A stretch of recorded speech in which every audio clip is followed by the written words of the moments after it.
Hey, what's happening, Wargamers? It is Leland coming to you with another look at some more of the Marvel Crisis Protocol releases from Atomic Mass Games. This week, I'm going to be taking a look at Gamora and Nebula.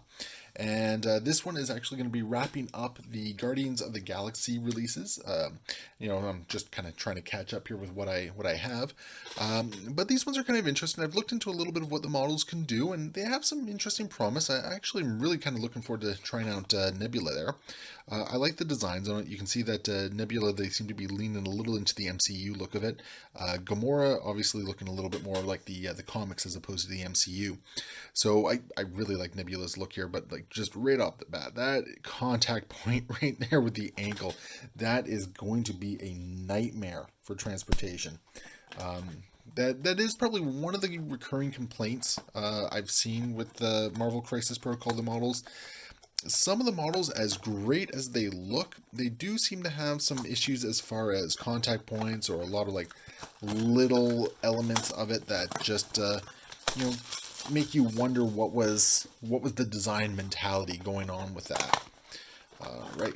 But anyway, so let's grab the models. And once again, that little disclaimer: this is not a review of the cards and what they can do in the game. There are other ones out there that you can check out that will give you some really great rundowns. I'm just taking a look at the models. I will share a little bit of my initial thoughts on the cards and everything. But remember, that's for a later discussion. Is talking about the actual models, the units in the game itself. So I mean, Gamora, really nice 4 slot. She looks like she can put on some decent attacks. Strength 6 attacks right there. Got some good abilities. Pierce is always a nice one to see on these. They got the typical strike attacks. Some good abilities right there. It's always nice when you can get some sort of some sort of ability that can help mobility throughout the game, or even just move other models. Basically, anytime you can do any sort of board control is always really nice.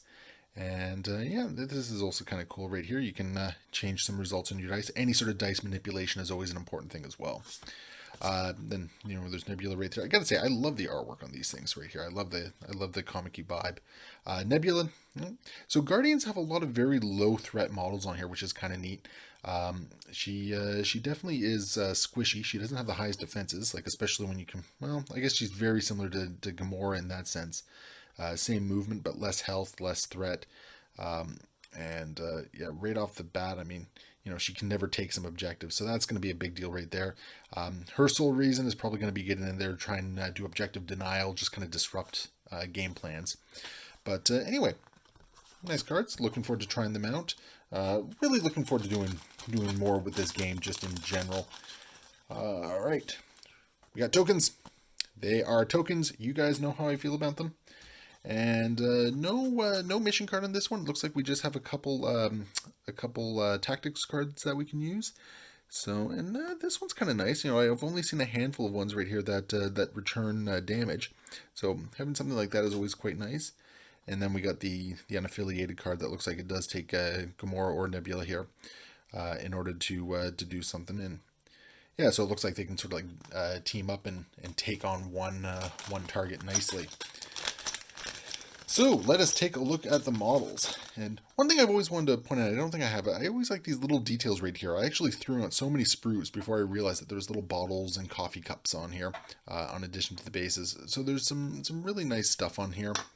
Nice little accoutrements, and me being the Canadian that I am, there is going to clearly be some Timmy's mugs getting in there. And then the models themselves, and okay, so we're dealing with a couple. Oh, actually, no, not all that many more pieces. So it looks like Gamora's head has the hair and the face, a couple different pieces. I'm never a fan of that, but you know what? I can live with it. Again, the pieces are at least a decent size, so I'm not going to be gluing my fingers more than the model itself. It looks like she has the pose on the tactical rock. A lot of the MCP models have that tactical rock to it. Got the sword right there. All right, lovely. And then we got Nebula here. And yeah, once again, there's not really a lot of pieces going on here, which is nice.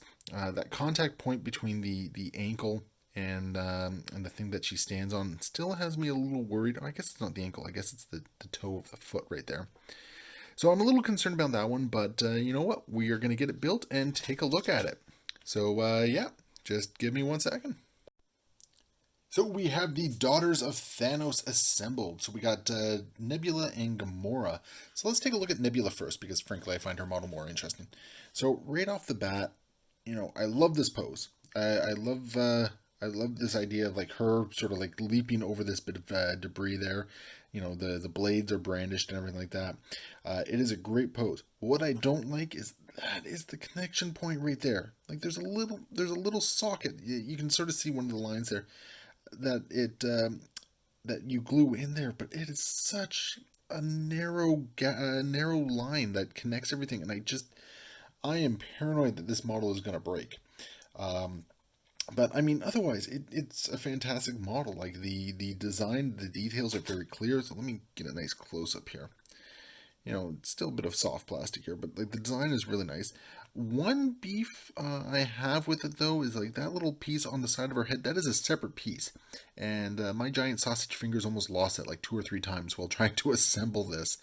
But otherwise, she came together very easily, very nicely, and yeah, just in general, really nice model. I love the dynamic pose on this one though.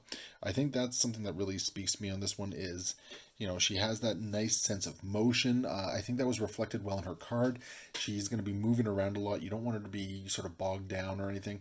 You want her to be moving. You want her to be taking advantage of her abilities to sort of jump around the table. And I think that's very much reflected in the model. I think this is actually just a banging model. I love it quite a bit. I'm actually really looking forward to getting this painted up and on the table. Which, I mean, surprising. I don't really have any real connection to Nebula, much less the Guardians. But yeah, this model looks fantastic. I'm really happy with it. So next we take a look at Gamora. And right off the bat, something that kind of strikes me is like just her design almost has a feel of like Power Armor meets Infinity type stuff.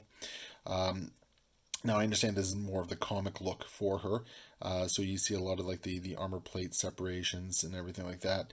And the design is decent. I don't know if I would have preferred this one over the comic or the MCU or vice versa.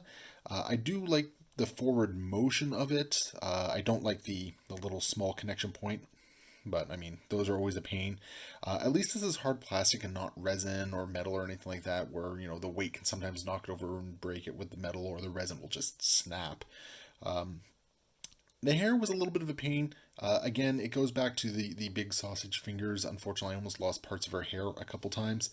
So I mean, I really wish that they could do something with that, just to not have as many little tiny pieces. Or maybe I just need to invest in some plier or some not pliers, but tweezers. But anyway, the model itself, I don't think there's anything really that stands out on this model.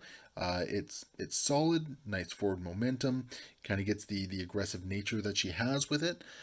So just all in all, it's a decent model. So yeah, those are the Daughters of Thanos right there, Nebula and Gamora. Solid models. Looking forward to getting them painted up. And these are the last of the Guardians that I got kicking around here.